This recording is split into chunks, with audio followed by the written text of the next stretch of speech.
વ્હાલા મિત્રો, લગ્ન જીવનમાં પતિ અને પત્ની બંનેએ આવક પ્રાપ્ત કરવા અને તે નાણાંનો યોગ્ય રીતે વહીવટ કરવા પોતાની જવાબદારી નિભાવવી પડે છે.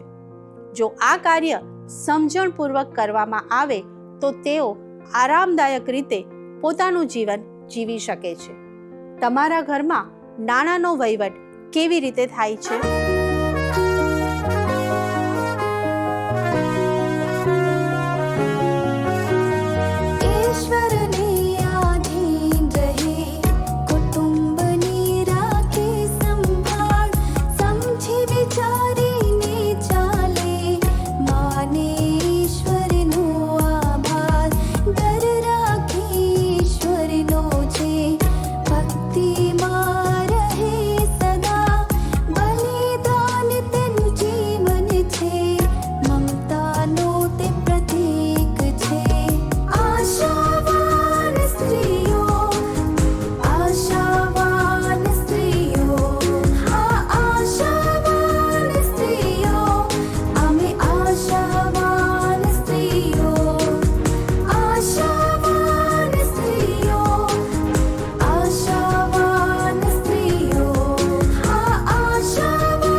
કેમ છો દર્શક મિત્રો?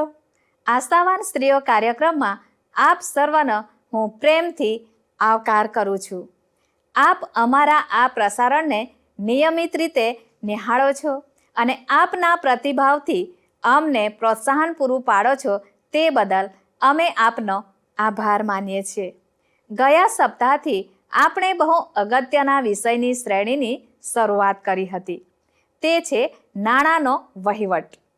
આજે પણ આ શ્રેણીમાં આગળ વધતા આપણે અગત્યની બાબતો શીખવાના છીએ.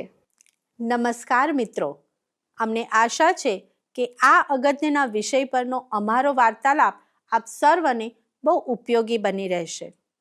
નાણાંનો યોગ્ય રીતે વહીવટ કરવો તે પતિ અને પત્ની બંને માટે આવશ્યક છે. બંનેએ નાણાંના સારા કારભારી બનવાનું છે. તે આપણે ગયા અઠવાડિયે શીખી ગયા. હવે આજે આપણે જોઈશું કે ઘરમાં નાણાકીય વહીવટમાં પતિની અથવા પુરુષની ભૂમિકા કેવી હોવી જોઈએ. મિત્રો, એવું કહેવાય છે કે પૈસા પ્રત્યેનો વધારે પડતો પ્રેમ અથવા લોભ સર્વ પ્રકારના પાપનો મૂળ છે. આજે આપણે પતિ પત્નીની જુદી જુદી વાર્તાઓ પરથી જોઈશું કે તેમાંથી આપણે શું શીખી શકીએ. શરૂઆત હું રાજુ અને તેની પત્ની રિયાની વાતથી કરીશ. રિયા એક કંપનીમાં એડિટર તરીકે પાર્ટ ટાઈમ કામ કરે છે, પણ તે સારા પૈસા કમાય છે. તેનો પતિ રાજુ પણ એક કંપનીમાં મેનેજર છે અને તેનો પગાર પણ બહુ સારો છે. તેઓ પોતાના 2 બાળકો સાથે ખુશીથી રહે છે. રાજુ બહુ પ્રેમાળ, ઉદાર અને સંભાળ રાખનાર માણસ છે. રાજુ તેના ઘરની નાણાકીય બાબતોને સાચવે છે. તેઓ પાસે સહિયારું બેંક ખાતું નથી, પણ રાજુ રિયાને બહુ ખુશ રાખતો અને કહેતો કે આ તારું પણ ખાતું છે, તું ચાહે ત્યારે પૈસાનો ઉપયોગ કરી શકે છે. જ્યારે રાજુને એવું લાગે કે પૈસાને લીધે રિયા પોતાના તરફ ધ્યાન આપતી નથી, ત્યારે તે પોતે તેના માટે મોંઘા કપડાં કે દાગીના પણ ખરીદી લાવતો. આથી રિયા ચિંતામાં આવી જતી કે રાજુ વધારે પડતો ખર્ચ કરી રહ્યો છે. રાજુ તો પ્રેમાળ અને ઉદાર સ્વભાવનો પતિ હતો, પણ રિયાને એવું લાગતું કે નાણાકીય બાબતોમાં તેઓ એકબીજાને સમજી શકતા નથી. મિત્રો, રાજુ અને રિયાની વાત આપણને કદાચ એક પરીકથા જેવી લાગે, પણ તે સમજી ના શકાય એવી પણ છે. હા, કોઈક વાર રિયા એવું વિચારતી કે નાણાકીય બાબતમાં હું પણ સંપૂર્ણ સ્વતંત્ર રહું તો કેવું સારું. પણ તેને બીક પણ લાગતી કે જો કંઈ મુશ્કેલી આવે તો હું કેવી રીતે તેનો સામનો કરીશ. મારા સાસરી પક્ષના લોકોને હું શું જવાબ આપીશ? આવા પ્રશ્નોથી રિયા ગભરાઈ જતી અને પૈસાના વહીવટથી દૂર રહેતી. હું માનું છું કે રિયાની બીક સાચી પણ છે. જ્યારે પણ પૈસાની વાત થાય ત્યારે તે બંને લાંબો વિચાર કરતા ન હતા. રિયાની અને તેના બાળકોની બધી જરૂરિયાતો રાજુ પૂરી પાડતો હતો અને ઘરનો આર્થિક હવાલો સંભાળતો હતો. તેઓ વર્તમાનમાં બહુ ખુશ હતા, પણ તેઓ પૈસાની કોઈ બચત કરતા નહોતા અને ભવિષ્યને માટે કોઈ આયોજન પણ કરતા નહોતા. વાલા મિત્રો, જ્યારે નવા નવા લગ્ન થાય ત્યારે જીવન બહુ આનંદદાયક લાગે છે, પણ વાસ્તવિક જીવન શરૂ થાય ત્યારે ઘણી બાબતોમાં અનુકૂળ થવું પડે છે. તેમાં નાણાકીય બાબત પણ છે. પતિ અને પત્નીએ સાથે બેસીને પોતાની આવક જાવક વિશે વાર્તાલાપ કરવો જરૂરી છે. તે માટે પતિ પત્ની તરીકે તમારી નાણાકીય વ્યવસ્થા વિશે ચર્ચા કરો. તમારી મિલકતો અને જવાબદારીઓ પ્રત્યે ગંભીર બનો. તમારા ધ્યેય નક્કી કરો. તમારી જરૂરિયાતથી શરૂઆત કરો. તમારું નાણાકીય આયોજન કરો અને તે પ્રમાણે આગળ વધો. મિત્રો, હવે હું તમને બીજા એક પતિ પત્ની વિશે વાત કરવા માંગુ છું. તેઓને આપણે મીના અને મહેશથી ઓળખીશું. મીના એક કંપનીમાં સારા પગારથી નોકરી કરતી હતી અને મહેશ પણ સરકારી ખાતામાં ફરજ બજાવતો હોવાથી તેની આવક પણ ઘણી હતી. તેઓને એક નાનો દીકરો પણ હતો.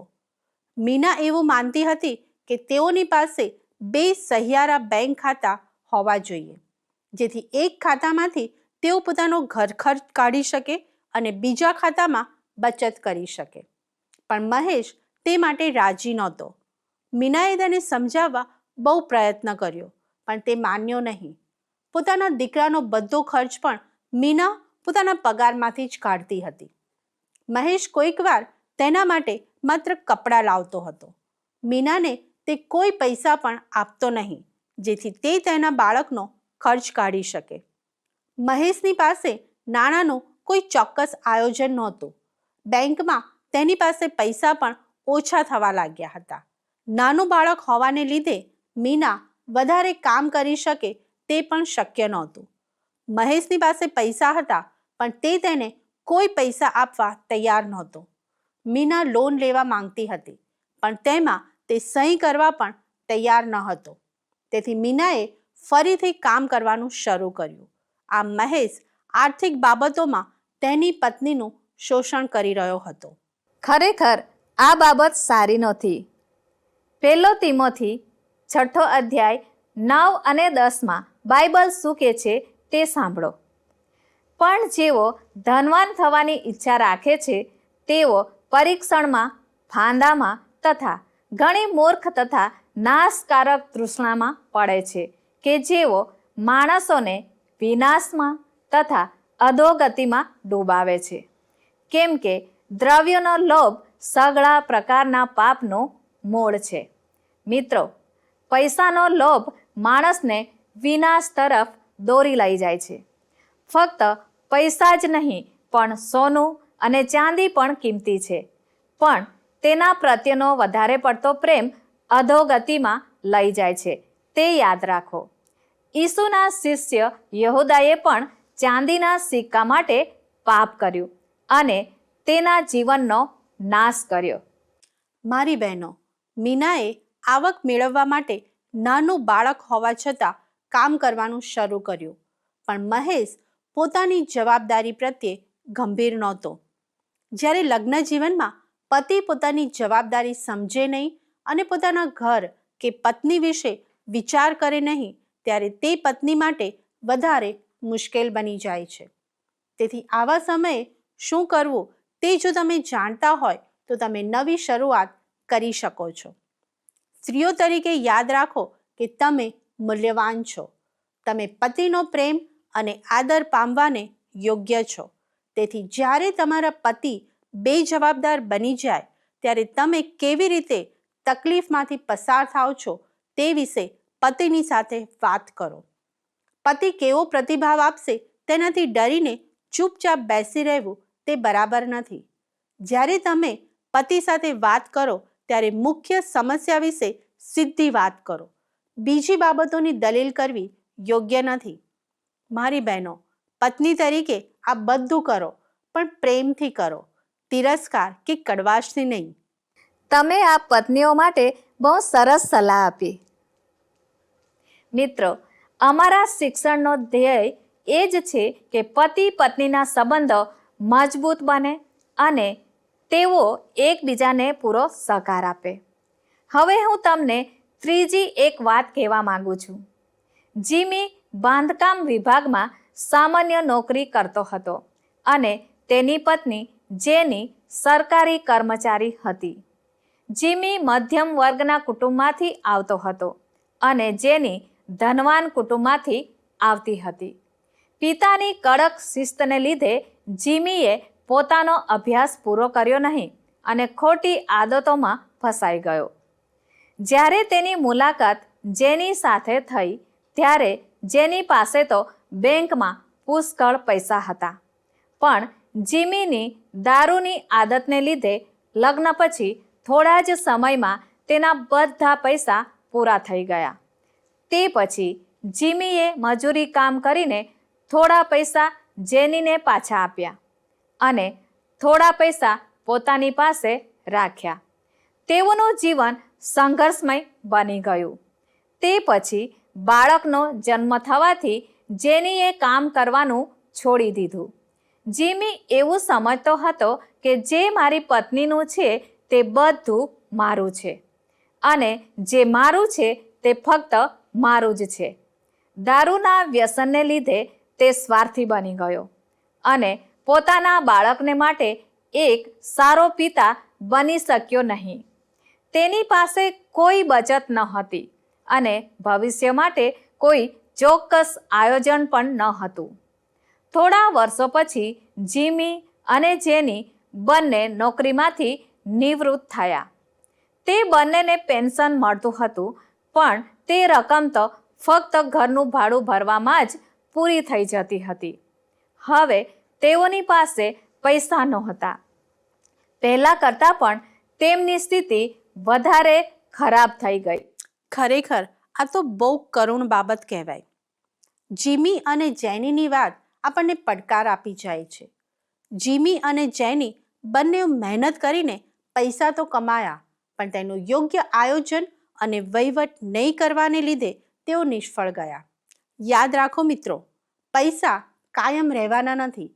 જો તેનો સાચો વહીવટ અને યોગ્ય આયોજન વગર એમ જ વાપરી નાખવામાં આવે તો તમે લાચાર સ્થિતિમાં આવી જાઓ છો. દારૂ અથવા બીજી કોઈ પણ કુટેવો તમારા પૈસા અને બચતને ખતમ કરી શકે છે.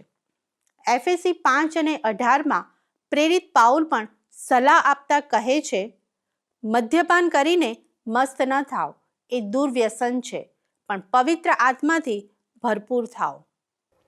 મિત્રો, હું માનું છું કે નાણાકીય સંઘર્ષને દૂર કરવા માટે પતિ પત્ની બંનેએ શક્ય તેટલી વધારે વખત એકબીજાની સલાહ લેવી જોઈએ.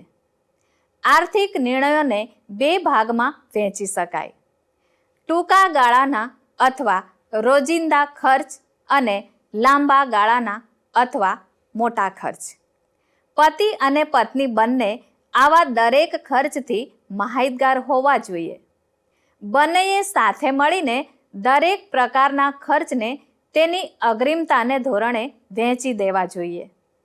પતિ અને પત્ની જો પોતાના ઘરની નાણાકીય બાબતોમાં એકબીજાને સાથ ને સહકાર આપે તો તેઓ આરામદાયક રીતે પોતાના નાણાંનો વહીવટ કરી શકે છે. હે યહોવા, હે યહોવા, અમારા પ્રભુ, આખી પૃથ્વીમાં નામ તારું કેવું મહાન છે, સૌથી મહાન, એ સૌથી મહાન. નવો મંડળની ઉપર કરાવ્યો છે તે તારો મહિમા પરંપાર. નવો મંડળની ઉપર કરાવ્યો છે તે તારો મહિમા પરંપાર. હે યહોવા, હે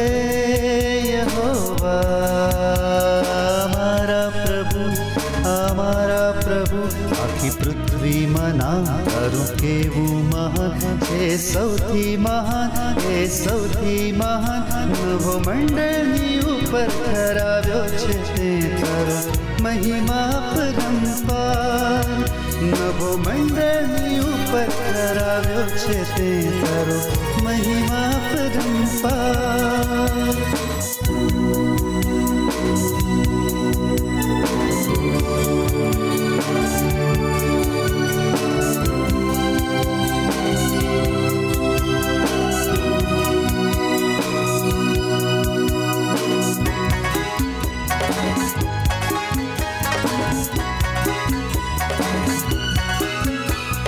આકાશોની જ્યારે હું નિહાળું, અજાયબ છે કૃત્યો તારા. ચંદ્ર અને તારા તેમની જગ્યા પર તે ઠરાવ્યા છે. આકાશોની જ્યારે હું નિહાળું, અજાયબ છે કૃત્યો તારા. ચંદ્ર અને તારા તેમની જગ્યા પર તે ઠરાવ્યા છે. આ માનવી તે શું છે કે તેનું સ્મરણ તું કરે? આ મનુષ્ય પુત્ર શું છે કે તેની ખબર તું લે? હે યહોવા, હે યહોવા, અમારા પ્રભુ, અમારા પ્રભુ. પ્રિય મિત્રો, આપ નિહાળી રહ્યા છો કાર્યક્રમ આશાવાન સ્ત્રીઓ. આજે આપણે પતિ પત્ની માટે બહુ ગંભીર વિષય પર ચર્ચા કરી રહ્યા છીએ. તે છે નાણાકીય વહીવટ. તેમાં પતિની ભૂમિકા કેવી હોવી જોઈએ તે વિષય પર આજે આપણે ભાર મૂકી રહ્યા છીએ. પતિ પત્ની વચ્ચે લાંબા ગાળાના આર્થિક આયોજન વિશે ચર્ચા થવી જ જોઈએ. દાખલા તરીકે નિવૃત્તિ પછીનું આયોજન, ઘર ખરીદવાનું આયોજન વગેરે. જો તમે હજી દાંપત્ય જીવનની શરૂઆત જ કરી છે તો પણ યોગ્ય રીતે બચત કરવા માટે આવું આયોજન જરૂરી છે. એકદમ સાચી વાત છે. કેટલીક વાર લાંબા ગાળાના આયોજનમાં પણ પતિ પત્ની વચ્ચે મતભેદ થઈ શકે છે. કદાચ નિવૃત્તિ પછી પતિ દુનિયાની સફર કરવાનું વિચારતા હોય તો પત્ની પોતાના ઘર અને બાળકોને સાચવવાનું વિચારતી હોય. પણ જો અગાઉથી જ પતિ પત્ની સાથે બેસીને આ વિષયમાં સકારાત્મક રીતે ચર્ચા કરે તો તે સંઘર્ષને નિવારી શકાય છે. કારણ કે તે બંનેની અપેક્ષાઓ જુદી જુદી છે.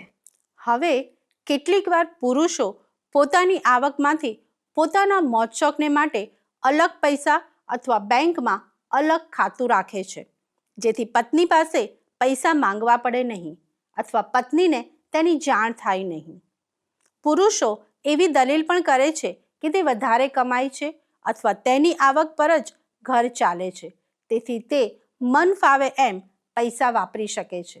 પણ આ વિચારધારા યોગ્ય નથી.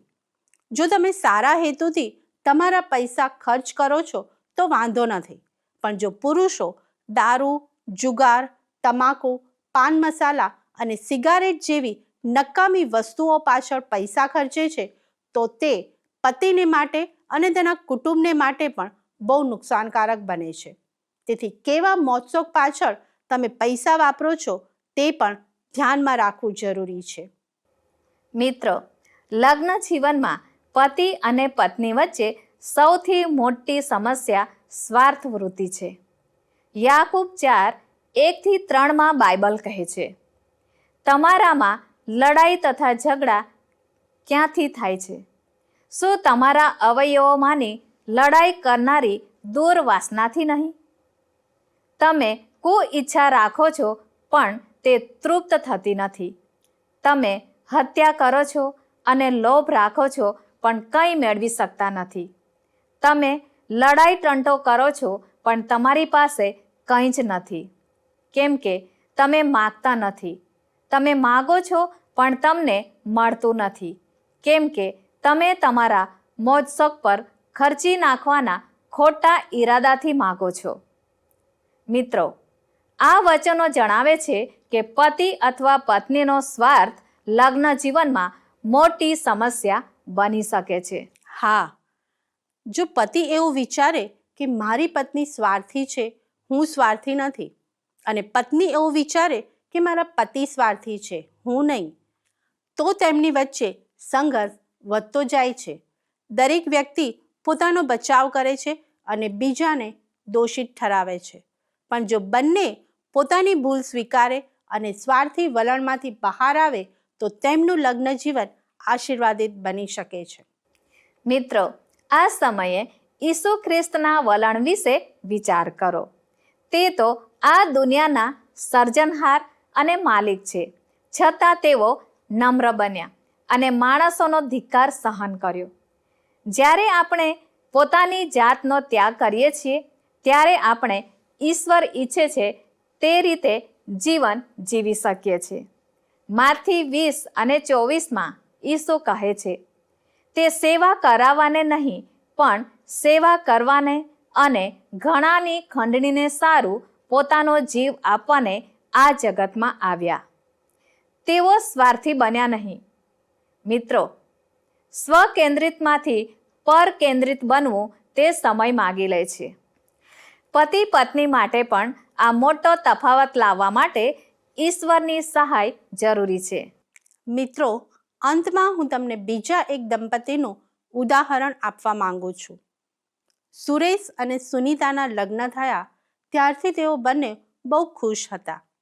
શરૂઆતથી તેઓ એકબીજાને સારી રીતે સમજે છે. તેઓ સાથે મળીને જ પોતાના પૈસાનો વહીવટ કરે છે. લાંબા વર્ષો સુધી તેઓ બંનેએ શિક્ષક તરીકે કામ કર્યું અને હવે તેઓ નિવૃત્ત જીવન જીવે છે. જ્યારથી તેઓએ લગ્ન જીવનની શરૂઆત કરી ત્યારથી તેઓની પાસે સહિયારું બેંક ખાતું છે અને તેઓ સાથે મળીને બચત પણ કરે છે. એકબીજાની આવક વિશે તેઓ સંપૂર્ણ માહિતગાર છે. તેઓ સમજે છે કે અમારી પાસે જે કંઈ છે તે અમારે એકબીજાની સાથે વહેંચવાનું છે. હું માનું છું કે આ તો બાઇબલનો વિચાર છે. સાચી વાત. આપણે ઈસુ ખ્રિસ્તના વચનોને યાદ રાખીને જીવવાનું છે. સુરેશ અને સુનીતામાં અગત્યનો ગુણ તે હતો કે તેઓ ખરેખર એક હતા, બે અલગ વ્યક્તિઓ નહીં. તેઓ એકબીજાને મદદ કરતા હતા અને અન્ય લોકોને પણ મદદ કરતા હતા. તેઓ ઉદારતાથી આર્થિક મદદ માટે પોતાનો હાથ લંબાવતા હતા. ટૂંકમાં કહું તો તેઓ ગમે તે રીતે પૈસા વાપરવાને બદલે થોડી કરકસર કરીને બચત કરતા હતા, જેથી જરૂરિયાતના સમયે પોતાને અને બીજાને પણ મદદ કરી શકાય. તેનું કારણ એ હતું કે પતિ તરીકે સુરેશ નાણાંનો યોગ્ય વહીવટ કરતો હતો, સુનિતાની કાળજી રાખતો હતો અને ઘરની જવાબદારીઓમાં વિશ્વાસુ હતો. પતિ તરીકે જો પુરુષ પોતાની જવાબદારી નિભાવે તો તે આર્થિક વ્યવસ્થાને જાળવી શકે છે. તેથી ઈશ્વરની સહાય માંગીને આગળ વધો. આવો આપણે પ્રાર્થના કરીએ. પવિત્ર ઈશ્વર, ફરી એકવાર નાણાકીય બાબતોમાં પતિ અને પત્નીની જવાબદારી વિશે આજે તમે અમને જે બાબતો શીખવી છે તેને યાદ રાખવા અમને દરેકને મદદ કરો. જે નાણાં તમે અમને પૂરા પાડો છો તેનો પતિ પત્ની તરીકે સાથે મળીને વહીવટ કરવા અમને ડાપણ આપો. દરેક પુરુષોને પોતાની જવાબદારી પ્રત્યે ગંભીર બનાવો. ઈસુના નામમાં માંગુ છું. આમેન. જે માણસ દુષ્ટોની સલાહ પ્રમાણે ચાલતો નથી, જે પાપીઓના માર્ગમાં ઊભો રહેતો નથી, જે નિંદાખોરોની સાથે બેસતો નથી, તેને ધન્ય છે, તેને ધન્ય છે, તેને ધન્ય છે, તેને ધન્ય છે. પણ યહોવાના નિયમ શાસ્ત્રથી તે હર્ષ પામે છે, રાત દિવસ તેના નિયમ શાસ્ત્રનું મનન કરે છે, તેને ધન્ય છે, તેને ધન્ય છે, તેને ધન્ય છે, તેને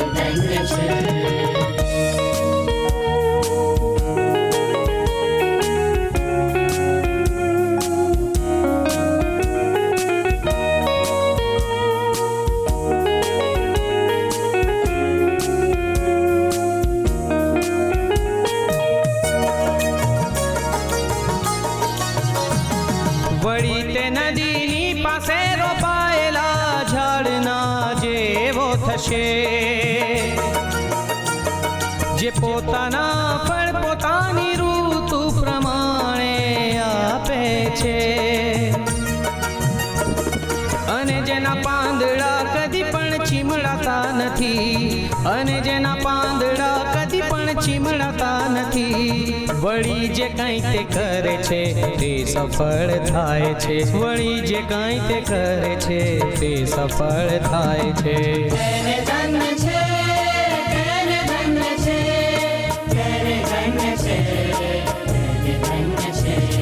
જે માણસ દુષ્ટોની સલાહ પ્રમાણે ચાલતો નથી, જે પાપીઓના માર્ગમાં ઊભો રહેતો નથી, જે નિંદાખોરોની સાથે બેસતો નથી, તેને ધન્ય છે, તેને ધન્ય છે, તેને ધન્ય છે, તેને ધન્ય છે.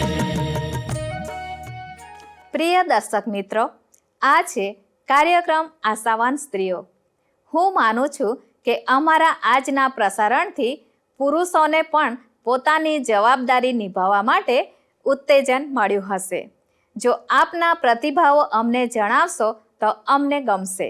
અમને આશા છે કે આજે અમે જે બાબતો આપને શીખવી છે તે પતિ પત્ની તરીકે તમે ધ્યાનમાં રાખશો. મારી બહેનો, આજે જે બાબતોની આપણે ચર્ચા કરી તેમાંથી જો તમે પસાર થાવ છો તો તમે શું કરો છો? શું તમારા લગ્ન જીવનમાં સ્વાર્થ વૃત્તિ સંઘર્ષનું કારણ બની રહી છે? જ્યારે તમારા પતિ કે પત્ની નાણાંનો વહીવટ યોગ્ય રીતે કરતા નથી ત્યારે શું તમને ચિંતા થાય છે? તમારા લગ્ન જીવનમાં વિખવાદ થવાનું કારણ તમારી સ્વાર્થી ઈચ્છાઓ છે. તમારા પતિ કે પત્નીમાં જો આ મુશ્કેલી છે તો તેને ઈશ્વરના હાથમાં સોંપી દો. જેમ ઈશ્વર તમને બિનશરતી પ્રેમ કરે છે તેમ તમારા જીવનસાથીને પ્રેમ કરો. તે સરળ નથી, પણ ઈશ્વરની સહાયથી તમે તે કરી શકો છો.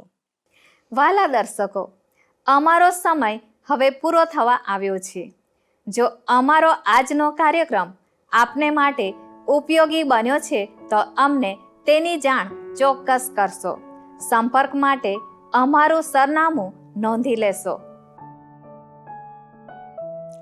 જો આપ ફોનથી અમારો સંપર્ક કરશો તો પણ અમને આનંદ થશે. અમારો સંપર્ક નંબર છે 94 29 37 55 12 9429375512. આ નંબર પર આપ અમને SMS અથવા વોટ્સએપ પણ કરી શકો છો.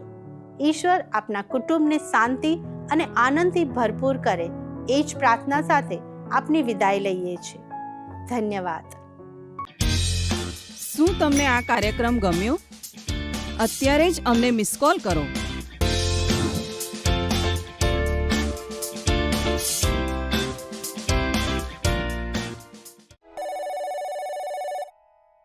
આશા